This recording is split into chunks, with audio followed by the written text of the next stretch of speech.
So I recently received a question from a cattle producer in central Ohio. He asked me, what are some considerations for a bull lease? Well, importantly, this doesn't just apply to bulls. I actually have a buck at my farm right now trying to breed a few does of mine. I've now become a goat farmer.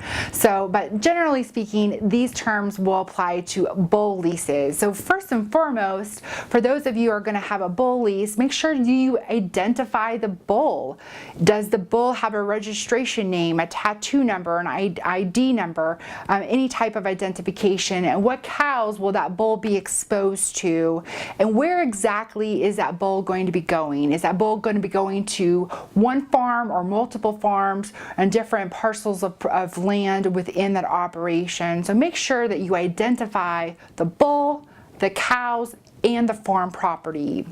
Second, talk about delivery. Is the bull going to be picked up, or will the bull be transported to the lessee?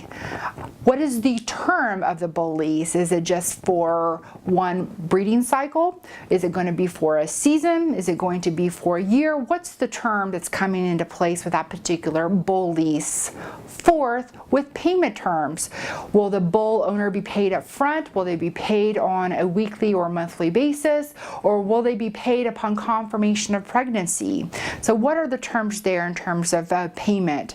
The fifth term that I'd like for you to consider would be the option to purchase.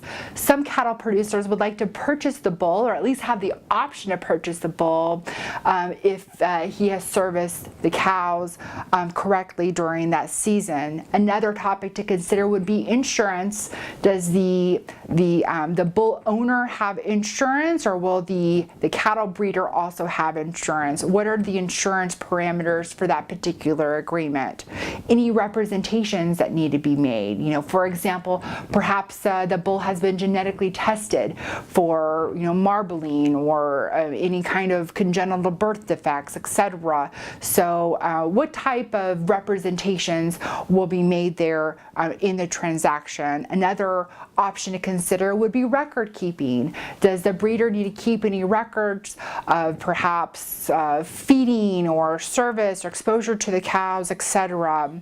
Another consideration would be veterinary care. What happens if the bull gets sick? I can tell you for that example with the goat owner, she actually brought over some medicine for me in case her buck got sick while on my property. And so any types of those considerations could be memorialized in the bull lease. And two more quick tips would be what kind of representations need to be made regarding the care of the bull, perhaps special feeding concerns, and then finally, risk of loss. So remember, we were talking a little bit about the delivery, right? So who bears the risk that something happens to the bull while it goes from one farm to another farm, or if something happens while at the cattle breeder, right? And so the same thing for me. I have a buck that's at my farm right now. So what happens if that buck dies while on my property? All right, so those are some considerations